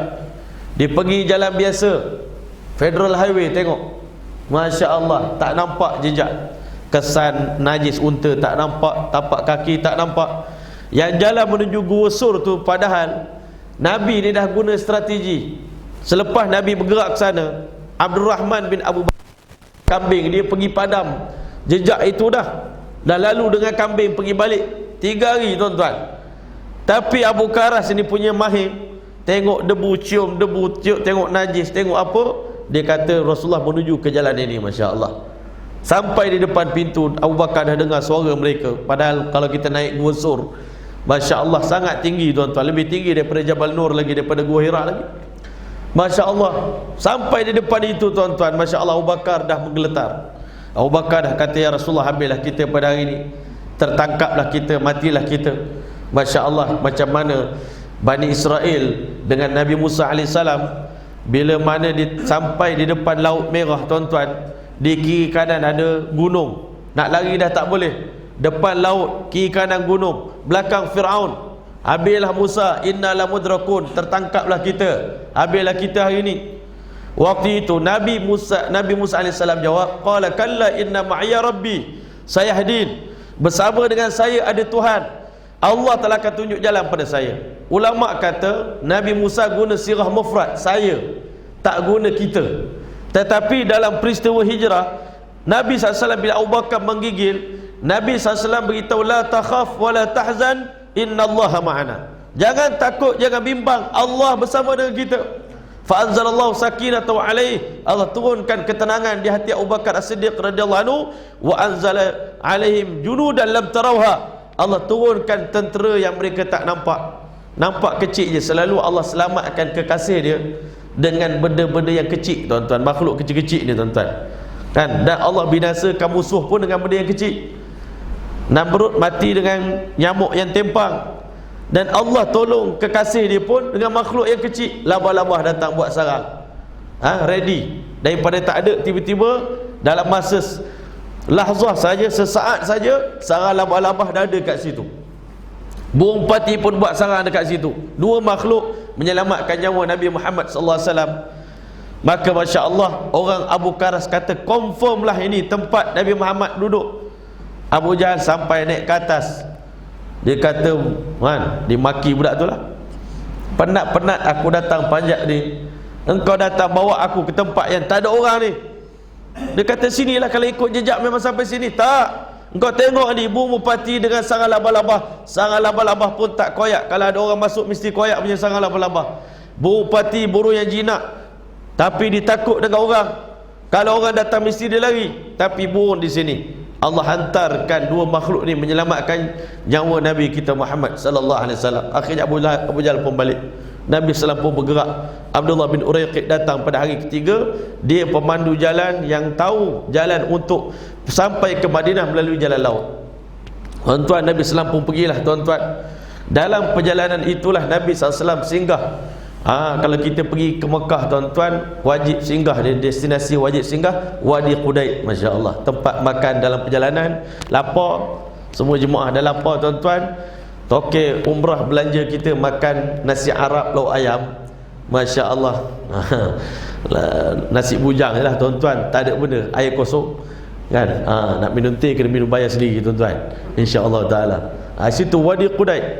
Nabi SAW lalu di Wadi Qudaid. Dia nak menunjukkan betapa hebatnya mukjizat Nabi sallallahu alaihi wasallam ni. Biasa dalam perjalanan orang Arab dulu, mana ada R&R macam kita. Kita sekarang lapar, nak buang air besar, buang air kecil, semua mudah. Perjalanan itu, tuan-tuan, kena minta makanan pada orang. Itu kebiasaan orang Arab dulu, minta susu, minta makanan kalau lapar. Habis pergi ke rumah Ummu Ma'bad dan juga Abu Ma'bad radhiyallahu ta'ala anhumah. Nabi SAW tanya, ada ke apa-apa air nak minum? Ummu Ma'bad kata, tak ada apa, minta maaf wahai tetamu yang mulia. Nabi SAW tengok di tepi dinding ada seekor anak kambing yang begitu kurus kering, Masya Allah. Nabi kata, boleh ke saya try sesuatu sikit, buat apa-apa yang patut pada kambing ini? Masya Allah. Kata Ummu Ma'bad, kambing yang ada ni pun tinggal tulang je dah, kan? Tak ada benda dah yang tinggal, nak minum susu pun tak ada. Nabi SAW pun pegang dia punya putin susu, tiba-tiba susu melimpah, berkeberkatan tangan Nabi Muhammad sallallahu alaihi wasallam. Nabi ni, tangan dia ni, Masya Allah, kadang-kadang keluarkan air, kan? Masya Allah. Dan ulama beritahu, air yang terbaik di dunia ni, lebih afdal daripada air Zam-Zam, adalah air yang mengalir daripada tangan Nabi Muhammad sallallahu alaihi wasallam. Nabi pegang putin susu tu, tiba-tiba susu keluar. Masya Allah. Ummu Ma'bad keheranan, ini orang ajaib ni, kan? Tapi boleh jadi dia Nabi akhir zaman, sebab kita dengar berita tentang begini-begini, hijrah dia dan sebagainya, Masya Allah. Akhirnya pulangnya Abu Ma'bad dia ke rumah dia bertanya Abu Ma'bad, macam ada benda satu yang berlaku. Dia kata, memang ada benda yang berlaku. Tadi dua pemuda, kan, daripada Quraisy datang singgah ke tempat kita, minta makanan, tiba-tiba Masya Allah susu kita punya kambing kita telah melimpah ruah, Masya Allah. Maka akhirnya mereka telah yakin, sudah tentu itulah Nabi akhir zaman, yang mana keberkatan dia Allah telah zahirkan pada makhluk-makhluk ciptaan Allah Subhanahu wa taala. Dalam perjalanan itu juga Nabi singgah di satu kampung, yang mana kampung itu terdapat dua orang gangster besar, tuan-tuan. Kita ini berdakwah, jangan hanya berdakwah dalam masjid, tuan-tuan. Kena pergi ke lapangan, kena pergi ke medan-medan, jumpa gangster-gangster, tuan-tuan. Ada orang tanya saya, Ustaz, gangster ni kalau kita jumpa dia tak pukul ke, Ustaz? Kan? Saya kata, sebenarnya gangster ni hati dia lembut, sama macam penyanyi rock. Kita ingat dia orang ni rambut panjang, pakai gelang, pakai apa, seluar koyak, kita ingat dia orang ni mesti ganas punya. Sebenarnya jiwa dia orang pun sangat lembut, Masya Allah. Lebih-lebih lagi ustaz datang kan, mesti dia orang sayang. Gangster pun sayang Rasulullah kan. Boleh buat hashtag tuan-tuan, tagline, gangster pun ingin ke syurga, masya-Allah kan. Macam itu abang kita buat, pendosa pun ingin ke syurga ya tak? Jadi tuan-tuan, gangster tadi ditanya oleh Nabi sallam, Nabi ni suka berkenalan. Ini sifat seorang dai ni. Masya-Allah, man antuma, siapa kamu berdua? Masya-Allah, dia kata nahnu muhanan. Muhanan ni dalam bahasa Arab, dua lelaki yang hina. Nabi sallam beritahu, la bal antuma makruman, kamu berdua ni orang sangat-sangat mulia. Rupanya gangster ni bila dipuji tuan-tuan kan, masya-Allah, pengalaman saya dengan dia orang ni mudah sangat. Ambil makanan, suap mulut. Tu. Itu dah habis dah. Kan? Dia orang tak pernah disuap oleh mak ayah sendiri pun. Kita suap mulut, kita salam, cium dia orang, cium pipi dia orang, peluk dia orang. Dia orang terasa lain. Puji dia orang, tak pernah dipuji seumur hidup. Tiba-tiba bila terpuji tadi tuan-tuan, dua-dua gangster tadi menangis. Masya-Allah, tersentuh hati kami. Kami tak pernah jumpa satu insan yang lebih mulia daripada Tuhan. Maka kerana itulah hari ini kami yakin Tuhan adalah Nabi yang disebut-sebut oleh orang Arab, oleh orang Yahudi. Maka akhirnya dua gangster tadi mengucapkan asyhadu an la ilaha illallah wa asyhadu anna Muhammadar Rasulullah. Jadi maka tuan-tuan, perjalanan Nabi ni delay 4 hari kan. 4 hari sangkut di Quba tuan-tuan. Orang Madinah dah, hati dia orang ni dah takut tuan-tuan, jangan-jangan Rasulullah SAW telah wafat, telah mati terbunuh dalam perjalanan. Nabi singgah di Quba tuan-tuan. Perkampungan Quba ni perkampungan Aus. Di Madinah ada dua kabilah, Aus dengan Khazraj. Aus duduk di Quba, Khazraj duduk dekat Masjid Nabawi sana. Madinah ni besar kawasan ni tuan-tuan. Jadi sampai di kabilah Bani Aus tuan-tuan, Nabi SAW duduk di rumah Kalsum ibnu Abil Hadmi. Kami kalau pergi ke Madinah wajib bawa jemaah pergi ke situ. Pergi Masjid Quba, curi masa sekejap, masuk ke Telaga Izik tuan-tuan, bawa jemaah pergi sana. Sebab itu satu-satunya peninggalan Rasulullah SAW yang masih lagi orang kata terjaga kan. Masya-Allah, tempat lain semua dah habis dah. Saya itu tuan-tuan berkenalan dengan seorang Pakistan. Saya pergi jahit jubah saya. Kalau pergi Madinah mesti jahit selai julai. Ni baju jahit dah ni sana kan. Seronok pakai baju tempah ni tuan-tuan, lebih selesa daripada yang ready made Orang Pakistan dia kata, apalah engkau ni, dah kenal aku 2-3 tahun, datang sini selalu, tapi tak pernah pergi kebun aku. Saya kata, kebun kau yang mana satu? Ada kat Quba sana, tempat Nabi SAW bermalam 4 hari. Semalam kami ketuk pintu rumah ni kan, pintu dia punya pintu gerbang, tak ada orang buka. Kau datang, kau tak kenal aku kan. Kalau kau datang aku, insya-Allah lah aku buka rumah aku. Masya-Allah, esok datang bawa jemaah. Alhamdulillah dibuka pintu tuan-tuan. Di sana terdapat 3 peninggalan Nabi SAW. Yang pertama, rumah tempat Nabi SAW tidur selama 4 hari. Nabi sampai di situ tuan-tuan, Nabi rasa dahaga. Orang tu hidangkan air tu masin. Nabi SAW pergi dekat telaga ludah, daripada masin berubah menjadi seperti air zam-zam yang manis, masya-Allah. Kemudian orang datang bawa buah kurma muda tuan-tuan, kurma tangkai ni yang kita duk makan bulan puasa tu. Nama kurma tangkai ni izik tuan-tuan. Kita duk makan kurma tangkai ni, sebenarnya kurma tangkai ni orang Arab panggil izik. Jadi tuan-tuan, Nabi SAW tanya, ni telaga ni dah ada nama belum? Maka sahabat tadi kata tak ada nama lagi. Kalsum ibnu Abil Hadmi jawab. Maka kata Nabi, namakan telaga ini telaga izik, masya-Allah. Nabi SAW pun semayang dekat situ. Tengah Nabi semayang, Abu Bakar datang, masya-Allah, lindungkan Nabi SAW daripada kepanasan matahari dengan kain serban dia. Maka tempat itu dinamakan Masjid Mizallah, Masjid Payung tuan-tuan. Jadi 3 peninggalan Nabi SAW. Nabi duduk di situ, tiba-tiba Nabi beritahu pada tuan dia, Kalsum, wahai Kalsum, kalau aku nak buat masjid, ada tempat tak? Masya-Allah. Kalsum kata, ya Rasulullah, ada tempat. Kami ni masya-Allah orang Madinah sambut Nabi ni, apa yang Nabi nak semua kami bagi. Di atas sana ada tempat saya keringkan kurma saya. Lokasi Masjid Quba sekarang ni tuan-tuan. Kalau nak sekarang kita boleh pergi. Nabi kata, jom kita pergi. Ulama kata Nabi dalam keadaan penat-penat pun, untuk keperluan agama, tak berkira-kira, tak bertangguh-tangguh, terus pergi. Dan Nabi terus buat lakaran. Nabi sendiri letakkan batu asas di Masjid Quba. Dan Nabi suruh sahabat Nabi siapkan dalam tempoh 4 hari Masjid Quba ini. Terus dihidupkan. Itulah masjid yang pertama dibangun oleh Nabi kita sallallahu alaihi wasallam dalam Islam sebelum Masjid Nabawi tuan-tuan. Duduk di sana 4 hari. Kalsum ni lepas pada tu tak lama dia meninggal dunia. tak panjang umur dia, tetapi Masya Allah jasa dia pada Islam sampai hari ini. Masjid Quba, siapa yang pergi ke Madinah mesti pergi ke Masjid Quba, sebab Nabi beritahu siapa yang berwuduk di tempat dia, rumah dia, kemudian mendatangi Masjid Quba menunaikan salat sunat 2 rakaat, pahalanya sama seperti mengerjakan umrah. Masya Allah. Tuan-tuan boleh, Masya Allah, hari yang Nabi nak masuk, tuan-tuan, hari Jumaat, sepatutnya Nabi dah balik solat Jumaat di Madinah. Tapi orang kabilah Bani Auf bin Malik ni telah tahan Nabi SAW. Nabi pun semayang di perkampungan Bani Salim, semayang Jumaat yang pertama dalam Islam. Semua orang Madinah waktu itu tahan Nabi, tak bagi pergi kan? Sayang sangat pada Rasulullah.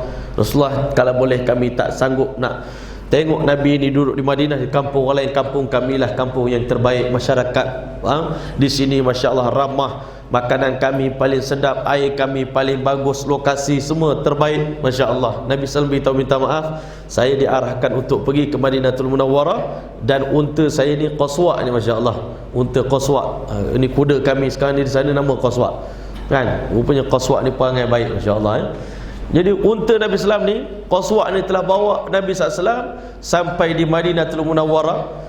Masya Allah, diturun di Saniyatul Wada. Orang penduduk Madinah dah 3 hari tunggu Nabi SAW bila Rasulullah SAW nak sampai kan. Berpagi berkampung, laki-laki, perempuan, tua, muda, miskin, kaya, nampak je kelibat Nabi SAW, semua pakat tersenyum. Cuma ulama sirah kata mula-mula orang Madinah ni salah sangka sebab tak pernah tengok Nabi. Kita pun kalau sekali jumpa Nabi dengan sahabat-sahabat, kita pun tak tahu mana satu Rasulullah. Semua pakat senyum dengan muka Sayyidina Abu Bakar. Abu Bakar kata, ambillah aku hari ni kan, kena kumun dengan orang Arab, Masya Allah kan, kena kumun dengan orang Madinah. Makin dekat Sayyidina Abu Bakar, makin banyak orang senyum dekat dia. Dia kata, ambillah, aku terpaksa buat sesuatu. Dia ambil kain serban di atas kepala dia, letak atas kepala Nabi, baru orang perasan inilah Nabi Muhammad sallallahu alaihi wasallam. Setibanya Nabi di Madinah, semua orang sambut dengan nasyid. Masya Allah, sebenarnya orang Madinah dengan orang Mekah ni satu lagi perbezaan. Orang Madinah ni suka qasidah, tuan-tuan. Yang kita qasidah duk nyanyi-nyanyi pakai kompang-kompang itu, kita orang Malaysia tak biasa kot kan. Tetapi tuan-tuan, orang Madinah biasa. Sambut Nabi sallallahu alaihi wasallam terus keluar daripada mulut mereka, tala'al badru alaina, telah muncul bulan purnama di hadapan kami. Dalam Quran Allah namakan Rasulullah ni bulan dan matahari kan? Bulan, kalau bulan purnama, kalau matahari syamsud duha. Rasulullah ni dipanggil syamsud duha, badrud duja. Bulan purnama yang terindah, itulah Rasulullah. Kalau matahari bukan matahari biasa, matahari yang terbit pada waktu duha. Tuan-tuan tengok dah matahari pada waktu duha, indah tak? Lawa tak matahari tu? Terang tapi tak sakit mata. Kalau matahari pukul 3 tak boleh tengok. Tapi Rasulullah ni punya kecantikan wajah dia, dalam cahaya Nabi itu boleh nampak lagi wajah, keindahan wajah Nabi Muhammad SAW. Yang mana Zakaria rahmatullahi alaih beritahu, Allah cuma zahirkan separuh daripada kecantikan Rasulullah ni kepada manusia. Kalau Allah zahirkan semua, pensan, mati kita. Allah cuma tunjuk sikit je keindahan wajah Nabi ni, keindahan akhlak Nabi ni kepada kita, itu pun habis dah, tuan-tuan. Laki-laki, perempuan, semua dah begitu sekali asyik mencintai Rasulullah, dalam keadaan gembira menyambut. Sehingga Anas bin Malik radhiyallahu anhu beritahu, tak pernah berlaku dalam sejarah orang Madinah segembira sebagaimana hari datangnya Rasulullah SAW ke Madinatul Munawwarah. Min Saniyatil Wada', turunnya daripada lembah Saniyatil Wada', wajib syukru alaina, wajib orang Madinah bersyukur pada Allah, ma da'a lillahi da'i, kerana Allah hantar pendakwah sehebat Nabi Muhammad untuk dibimbing kita orang Madinah. Ayyuhal mab'utsu fina, wahai laki-laki yang diutuskan untuk membimbing kami, ji'ta bil amril muta', Tuan datang bawa agama Islam yang kami sedia nak taat. Tuan perintahkan kami pindahkan air laut dari satu tempat ke tempat yang lain, kami orang Madinah bersedia. Dan Masya Allah, kalau perintahkan kami pindahkan gunung daripada tempatnya, kami akan lakukan. Masya Allah, begitu sekali hebat amalan dan sifat orang Madinah yang Allah puji dalam surah Al-Hasyr. Semangat dan juga sifat orang Madinah ni sangat-sangat terpuji, sangat-sangat dicintai oleh Allah Ta'ala. Sebab itu Nabi SAW beritahu, laulal hijrah lakuntum minal ansar, kalaulah tidak ada hijrah, aku pasti bersama dengan orang Ansar. Nabi SAW doakan keampunan Allahumma ighfirlil ansar, ya Allah ampunlah dosa orang Ansar, wali auladil ansar, anak cucu orang Ansar, wali auladil ansar, cicit keturunan orang Ansar ni, ampunkanlah dosa mereka kerana mereka terlalu besar pengorbanan mereka untuk menyambut Rasulullah. Sebelum itu pun sahabat Nabi datang, orang Ansar ni ada rumah besar, dipotong rumah dia tuan-tuan belah dua kan, buat partition, bagi separuhnya pada orang Muhajirin. Ada yang ada kedai banyak, bagi pada sahabat orang Muhajirin. Ini semangat persaudaraan yang Nabi SAW bentuk dalam Islam. Hari ini tuan-tuan, kita tengok saudara Islam kita, seagama dengan kita, cuma berbeza bangsa, berbeza negara dengan kita, kita pandang dia orang pandangan lain. Kenapa tak boleh kita pandang saudara se-Islam kita, tak kira daripada mana bangsa pun, mana negara pun, pandang mereka macam mana Rasulullah pandang Muhajirin dan Ansar, macam mana Rasulullah pandang orang Mekah, orang Madinah. Tak ada beza Bilal, tak ada beza Suhaib, tak ada beza Salman Al-Farisi. Semuanya Nabi SAW layan mereka dengan layanan yang baik, sehingga mereka rasa inilah persaudaraan Islam yang tak pernah kita jumpa di mana-mana pun kan. Persaudaraan macam ni tak pernah jumpa, kemanisan ini, berkasih sayang kerana Allah, bertemu dan berpisah kerana Allah Subhanahu Wa Taala. Tuan-tuan, sampai di perkampungan kabilah Bani Abdul Najjar, unta tadi berhenti sekejap, kemudian unta tadi berjalan balik, meneruskan perjalanan. Tadi ingat nak berhenti situ dah, pergi lagi. Nabi SAW beritahu unta ni mendapat arahan daripada Allah Ta'ala. Tiba-tiba dia patah balik, dia duduk di tanah milik dua orang anak yatim yang bernama Sahal dan Suhail. Tuan-tuan, ulama beritahu bahawa ni kami buat satu program bernama Nurflix, tuan-tuan. Nurflix ni program macam televisyen, macam Netflix, tuan-tuan. Tapi pengisian di Islamik lah. Salah satu daripada cerita yang dia buat, The Orphan kan, tentang anak yatim, yang mana hari ni kita nampak anak yatim ni semuanya meminta-minta, menagih daripada orang kan. Anak yatim tak ada yang menjadi pemberi.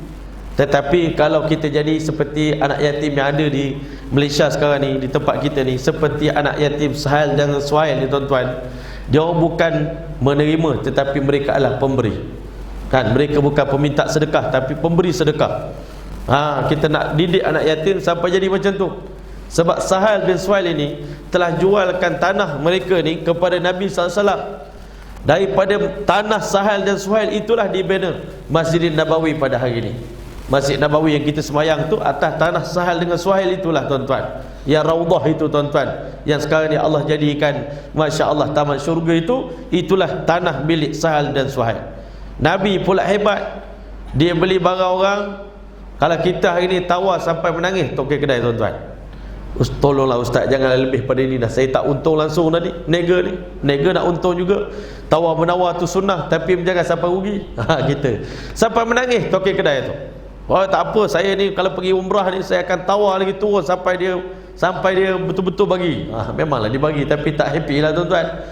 Rasulullah SAW beli tanah tadi double dibayar harga dia. Kalau harga 100,000, Nabi bayar 200,000. Inilah perangai Rasulullah SAW, yang mana siapa tak suka dengan Nabi kalau macam tu, tuan-tuan. Semua orang sayang dengan Nabi. Maka tuan-tuan, selepas daripada hari itulah Nabi SAW telah buat Masjid Nabawi. Sebab itu ulama kata nak bangunkan Islam ni, tuan-tuan, kena bangun daripada masjid kan, kena bangunkan masjid. Nabi dah buat Masjid Quba, sekarang buat Masjid Nabawi. Masjid Nabawi bukan hebat macam masjid-masjid kita sekarang ni, hanya pelepah tamar, hanya berbatangkan tiang korma. Tempat Nabi duduk pun, Masya Allah kan, batang korma, tangisan sebatang tamar Masya Allah, duduk atas batang korma je berkhutbah, bukan mimbar daripada kayu merbau, kayu jati, tuan-tuan. Mimbar Nabi ni biasa-biasa, simple, mikrofon pun tak ada, apa pun tak ada. Tetapi Masya Allah, daripada Masjid Nabawi itulah tersebarnya Islam ke seluruh dunia, yang menyebabkan Allah Ta'ala kembalikan Rasulullah SAW pada tahun yang ke-8 ke kota Makkatul Mukarramah. Masya Allah, Nabi ini kembali. Masya Allah, orang yang dulunya menyakiti Rasulullah ni, Abu Jahal dah mati dalam peperangan Badar dah. Selepas Abu Jahal mati, semuanya kaum musyrikin ni dah semakin lemah sebenarnya, tapi cuma masih nak tunjuk ego lagi. Perjanjian Hudaibiyah yang terakhir, masih lagi nak bully Rasulullah SAW, melambat-lambatkan Sayyidina Uthman. sehingga terseboh berita kata Sayyidina Osman telah meninggal dunia. Akhirnya Allah Ta'ala pulangkan Nabi balik ke Madinah, pergi semula ke kota Makkahul Mukarramah. Kali ini Masya Allah Nabi pergi bersama dengan kemuliaan, kehebatan, kemenangan. Masya Allah, waktu itu orang Islam yang Allah Ta'ala gambarkan Islam ni bermula dalam keadaan seperti sebiji benih yang baru mengeluarkan tunas, lembut, lembek dan lemah. Kalau orang picit lepas tu habis. Tetapi Allah sebut orang Islam ni kazar'in akhraja syata'ahu, seperti sebiji benih yang mengeluarkan tunas dia. Fa'azarahu fastaghlaza fastawa ala suqi, pokok tadi membesar sampai betul-betul mantap kukuh di atas akarnya. Yu'jibu zurra'a liyaghiza bihimul kuffar, sehingga akhirnya penanam dia akan merasa kagum. Yang menanam pokok Islam ni siapa? Rasulullah sallallahu alaihi wasallam. Nabi pun bila tengok sahabat dia ni yang dulunya peminum arak, penyembah berhala, tapi bila tengok yang dia orang ni semua jadi calon-calon ahli syurga, Nabi pun sendiri pun Masya Allah amazing, begitu kagum, begitu bangga tengok perubahan hijrah para sahabat baginda sallallahu alaihi wasallam. Sebab itu saya cakap, sebenarnya yang layak dapat gelaran tokoh mahal hijrah tuan-tuan bukan kita, Masya Allah ya. Masya Allah, saya pun baru dapat ni Insya Allah. Bukan nak berbangga, tapi baru dapat 2 hari lepas Masya Allah. Dewan Ulama PAS Pahang bagi saya anugerah tokoh ulama umat tahun 2020 lah. Masya Allah, rasa bangga jugalah. Bukan bangga nak riak, tapi rasa selama ini kita berdakwah, tapi bila ada orang bagi penghargaan, MAPIM pun bagi tahniah dekat kita, tuan-tuan rasa seronok sikit lah. Tapi sebenarnya tuan-tuan, sahabat Nabi ni semua adalah tokoh-tokoh ma'al hijrah. Sebab saya kata hijrah kita ini sikit je kan, daripada tak solat, daripada solat di rumah, hijrah kita sembahyang berjemaah, itu je hijrah kita. Dulu kita pakai pakaian biasa, sekarang ni pakai jubah, itu je hijrah kita kan. Sikit-sikit je nak berubah, nak ajak keluarga berubah. Sahabat Nabi daripada peminum arak yang tegar, pemain judi yang tegar, pembunuh yang tegar, penyembah berhala yang tegar, boleh berubah menjadi insan-insan yang sebelum mati meninggal dunia, Nabi SAW boleh tunjuk sebentar nanti akan ada insan yang bernama ahli syurga akan masuk melalui pintu ini. Masya Allah kan, sahabat Nabi berubah 100%, sehingga Allah dan Rasul tengok tu gembira tuan-tuan, bangga tengok perubahan para sahabat Nabi sallallahu alaihi wasallam. Liyaghiza bihimul kuffar, sampai orang kafir ni nak marah tapi tak boleh buat apa dah, sampai sama ada mereka terpaksa masuk Islam ataupun kena lari. Anak Abu Jahal bila dengar berita Nabi SAW nak masuk balik ke Mekah, dia lari pergi ke Yaman. Dalam perjalanan tiba-tiba datang ombak besar kan, sampai kapal nak karam. Masya Allah, waktu itu dia fikir, apa jalan nak selamatkan diri aku ni daripada karam ni? Tanya orang kelasi kapal. Kelasi kapal cakap, tak ada jalan lain untuk kau selamat melainkan engkau kena mengucap kalimah asyhadu an la ilaha illallah wa asyhadu anna muhammadar rasulullah. Ikrimah kata, tadi aku lari daripada Mekah ni, nak lari pada kalimah ni lah. Sekarang ni dalam kapal pun ada orang offer kalimah, ya Allah, di mana lagi tempat aku nak lari? Akhirnya dia pun balik semula ke tepi pantai, jumpa dengan isteri dia Ummu Hakim tengah tunggu dia. Abang, kenapa abang nak lari? Kan, saya dah ambil perjanjian daripada Nabi untuk keselamatan diri abang, Rasulullah tak akan bunuh abang. Padahal kalau kita ni anak Abu Jahal, ini nombor 1 nak kena cari ni kan. Maka Rasulullah SAW pun maafkan dia. Masya Allah, malam tu dia nak bersama dengan Ummu Hakim kan, suami. Tiba-tiba Ummu Hakim tak nak. Tak boleh bang, abang belum beriman pada Allah Ta'ala. Terperanjat. Ikrimah kata, isteri aku pun dah masuk Islam kan, aku lari menentang Islam, tiba-tiba Masya Allah Islam dah masuk dalam rumah aku sendiri. Tak apalah, esok kita pergi jumpa Rasulullah SAW. Nabi dalam perjalanan nak pergi ke Mekah tuan-tuan, seorang demi seorang musuh ketat Islam, Khalid Al-Walid datang, asyhadu an la ilaha illallah wa asyhadu anna Muhammadar Rasulullah. Umar bin Al-As datang memeluk Islam. Nabi kata, Umar, orang cerdik macam kau ni tak patut masuk Islam lambat, patutnya kau ni orang awal masuk Islam. Tapi aku pelik lah, kau orang cerdik macam kau pun lambat menerima kebenaran. Sebab itu kadang-kadang orang yang terlalu cerdik sangat tuan-tuan, payah nak dapat hidayah tuan-tuan kan. Sebab cerdik sangat, mengkaji lebih sangat kan. Orang lain tak kaji banyak, tengok kebenaran terus ikut. Umar bin Al-As radhiyallahu anhu lambat masuk Islam, tapi dia kata, sebanyak mana aku telah lambat dan juga menyusahkan Islam, aku berjanji ya Rasulullah, selepas daripada hari ini aku akan gunakan seluruh harta benda aku untuk membawa manusia kepada Islam. Sebab itu di zaman Sayyidina Umar bin Khattab radhiyallahu anhu, Umar bin Al-As telah mengislamkan seluruh negeri Mesir, tuan-tuan. Itu sahabat Nabi. Wahsy bin Harbin, ya Rasulullah, aku nak masuk Islam. Nabi kata, masuklah. Dia kata, bagilah tawaran sikit nak masuk Islam. Nabi SAW pun baca ayat, innallaha la yaghfiru an yushraka bihi wa yaghfiru ma duna dzalika liman yasha. Allah boleh ampun semua dosa yang kamu buat selainkan syirik pada Allah Ta'ala. Kata Wahsy, ayat ni sedap dah makna dia, tapi saya ni belum terbuka pintu hati untuk menerima hidayah daripada Allah. Saya ni orang jahat Rasulullah, memanglah kena lebih sikit kan, kena pujuk lebih sikit, kena bagi targhib lebih sikit, ya Rasulullah motivasi sikit. Rasulullah pun baca ayat yang kedua, illa man taba wa amana wa amila amalan salihan fa ulaika yubaddilullahu sayyiatihim hasanat. Melainkan orang yang beriman, illa man taba, melainkan orang yang bertaubat kepada Allah, wa amana wa amila amalan salihan, dan beriman kepada Allah dan beramal soleh, faulaika yubaddilullahu sayyiatihim hasanat. Allah tukar semua keburukan dosa kamu yang silam menjadi pahala belaka. Masya Allah. Kata Wahsy, ayat ni pun sedap ya Rasulullah, tapi belum terbuka, sikit lagi.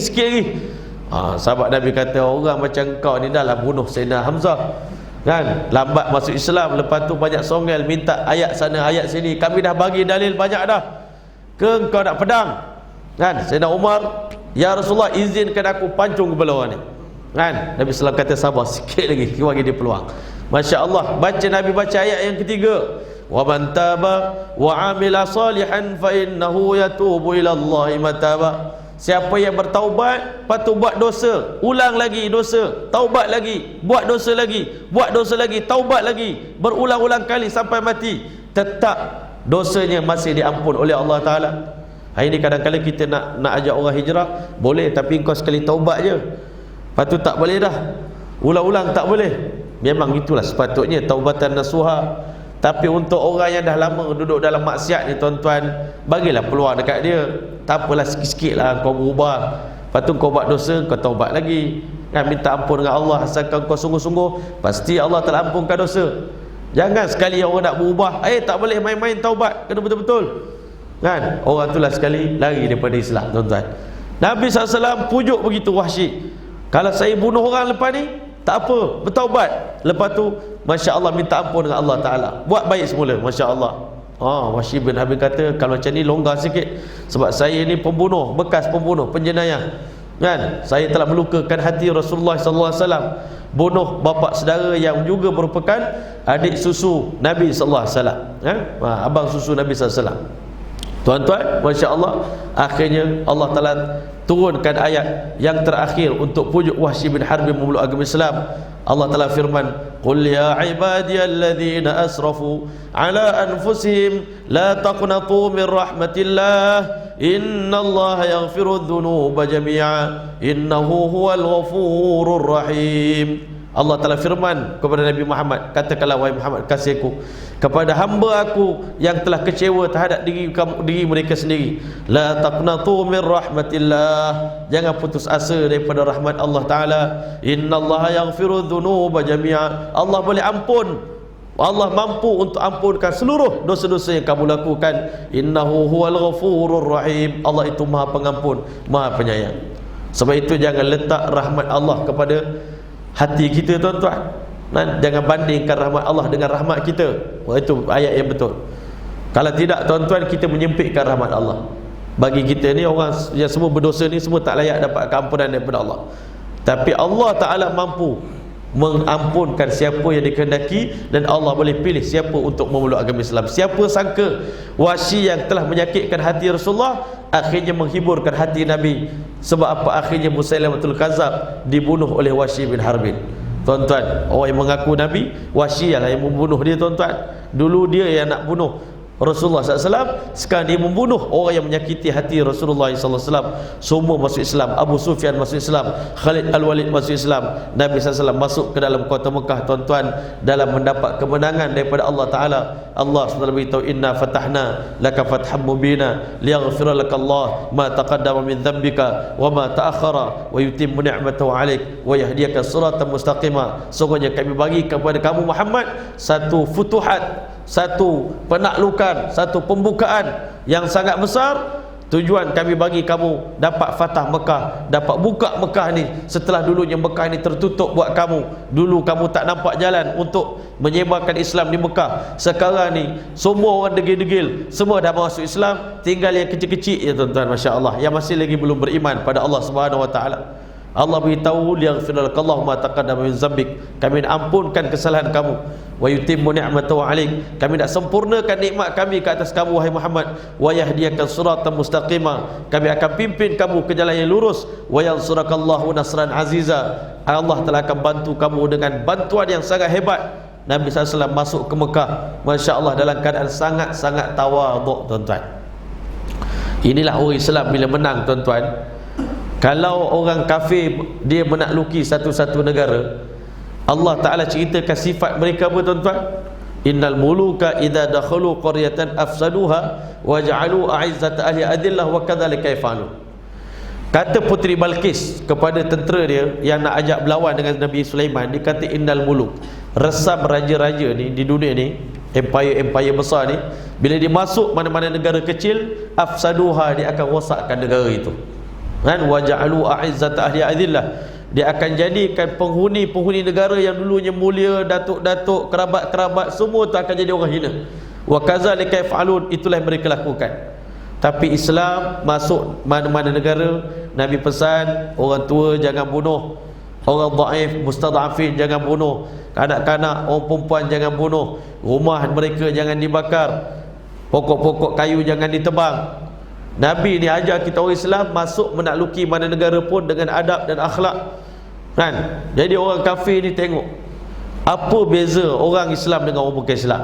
Ternyata mereka sangat-sangat terharu. Pada malam Nabi SAW menakluki kota Mekah, tuan-tuan, ulama tashbih, kiaskan fatah Mekah ni dengan sambut merdeka, tuan-tuan. Nah, kita nak sambut merdeka 31 Ogos ni, tuan-tuan. Macam mana cara kita nak menyambut merdeka, tuan-tuan? Masya Allah, Nabi kita sallallahu alaihi wasallam yang pertama masuk tu dengan tawaduk, merendah diri. Kalau kita menang atas musuh kita, tuan-tuan, dah bertahun-tahun, mesti kita tunjuk ego kita, kan? Sampai ada ustaz kata ada masa kena tunjuk sombong depan orang sombong. Betul tak? Tapi Nabi Muhammad tidak begitu. Allah ajar dia, idza jaa nasrullahi wal fath wa ra'aitan nas yadkhuluna fi dinillahi afwaja, kamu tengok orang masuk Islam ramai ni, waktu itu fasabbih bihamdi rabbika wastaghfir, bertasbih puji Allah banyak-banyak, istighfar banyak-banyak. Jangan kamu sombong, jangan kamu rasa ini yang masuk Islam ni semua sebab saya. Bukan, itu semua sebab Allah Ta'ala yang memberikan hidayah, yang buka pintu hati mereka.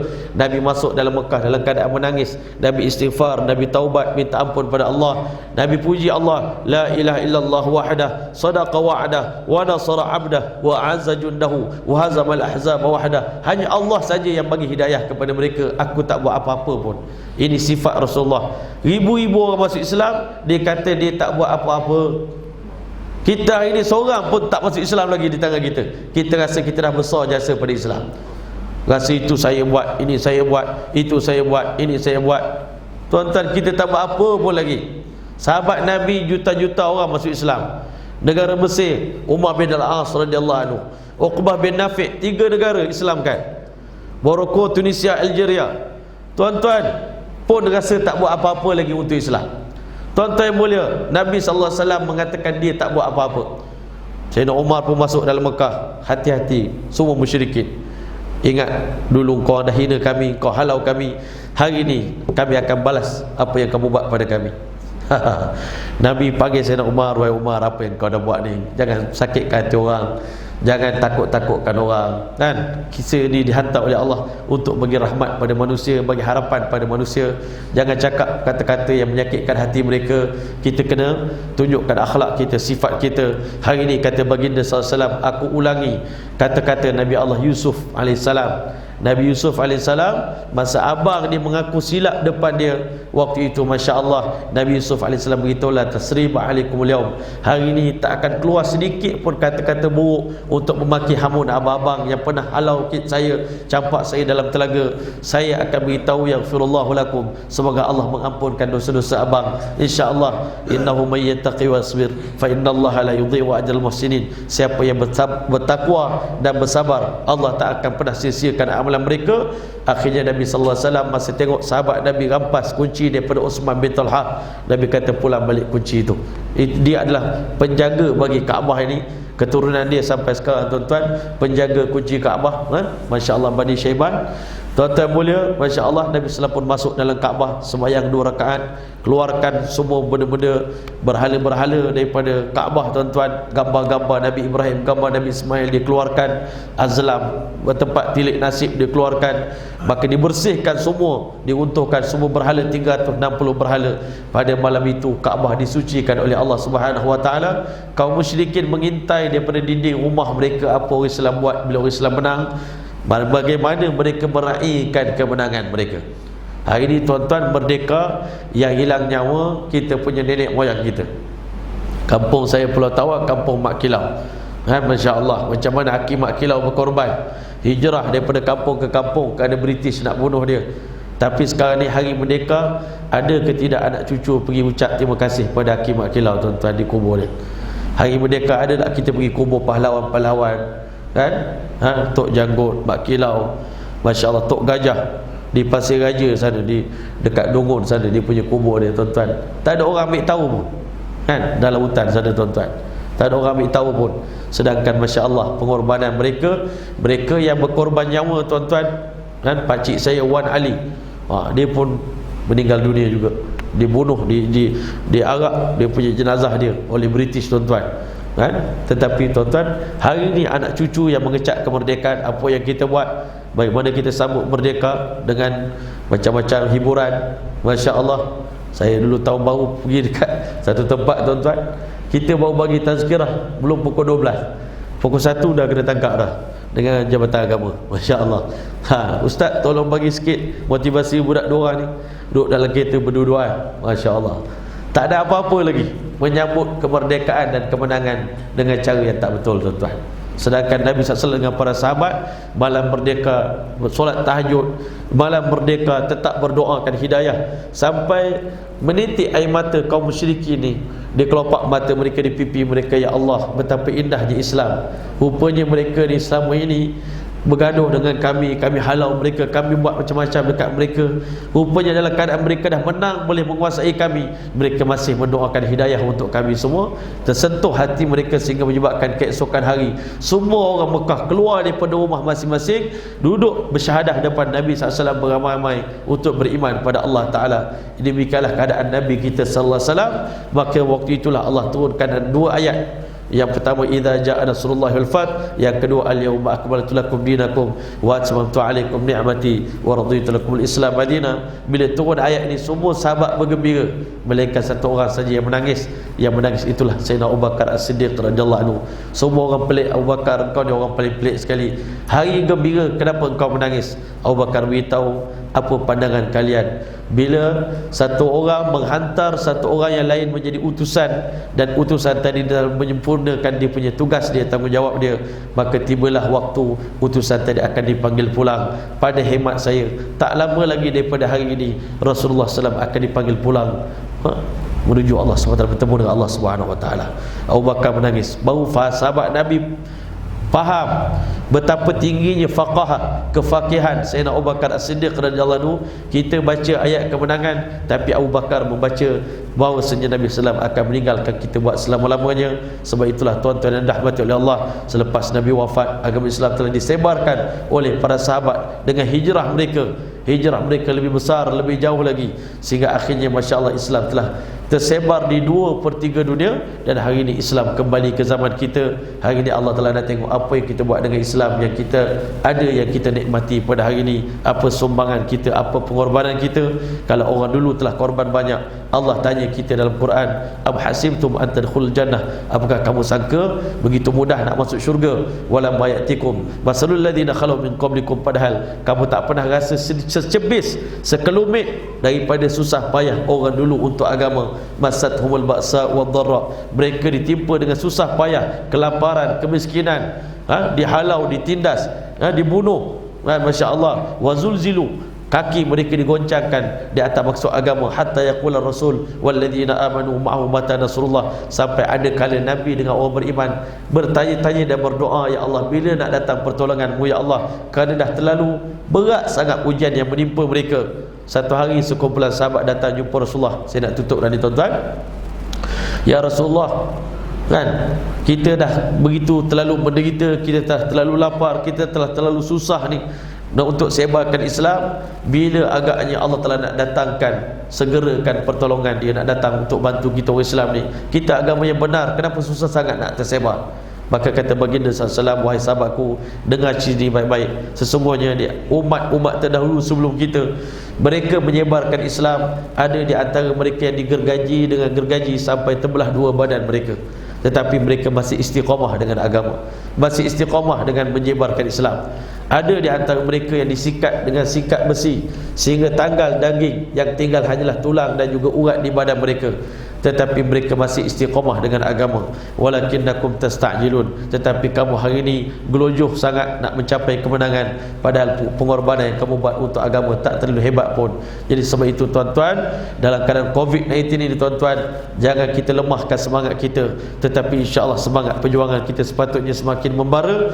Lebih-lebih lagi kita berada di akhir zaman, zaman fitnah, zaman persiapan kita menghadapi cabaran-cabaran akhir zaman, masya-Allah. Sebab itu kita kena buat persediaan yang sungguh-sungguh, sehingga akhirnya masya-Allah tiba waktu diperlukan, kita akan korbankan segala apa yang kita ada, termasuk nyawa yang kita sayangi, keluarga yang kita cintai, dan bahkan kampung halaman yang kita sayangi. InsyaAllah satu hari nanti kita akan berjuang untuk agama sehingga akhir hayat kita, insyaAllah. Saya rasa panjanglah apa yang kita kongsikan. Mudah-mudahan pada malam ini Allah Ta'ala permudahkan urusan kita, Allah Ta'ala terima kita, insyaAllah. Di awal tahun ini kita akan awali dengan amalan-amalan yang akan meredhakan Allah. Salah satu daripada amalan yang terbaik adalah berpuasa, kerana berpuasa pada hari Ashura ini di antara kelebihannya iaitu Allah ampunkan setahun kesalahan kita yang kita lakukan setahun yang lepas, masya-Allah, diampunkan dosa kita. Mudah-mudahan insya-Allah sama-sama kita azam untuk berpuasa, ajak anak isteri kita berpuasa sama-sama, insya-Allah. Mudah-mudahan Allah telah berkati dan redai kita semua, insya-Allah. Sekian, wabillahi taufiq wal hidayah. Wassalamualaikum warahmatullahi taala wabarakatuh. A'udzubillahi minasyaitonir rajim. Bismillahirrahmanirrahim. Allahumma ij'al jam'ana hadza jam'an marhuma wa tafarruqana ba'da tafarruqan ma'suma wa la ta'al fina wa la minna shaqiyya wa la mahruma bimannika wa fadlika wa karamika wa rahmatika ya arhamar rahimin. Allahumma jammilna bil 'afwati was salama wa haqiqna bit taqwa wal istiqamah wa 'idna min mujibatin nadamah fil ali wal mal innaka 'ala kulli shay'in qadir. Wa sallallahu ta'ala ala khairil Muhammad wa 'ala alihi wa sahbihi wasallam. Subhana rabbika rabbil 'izzati 'amma yasifun wa salamun 'alal mursalin walhamdulillahi rabbil alamin. Taqabbalallahu minkum.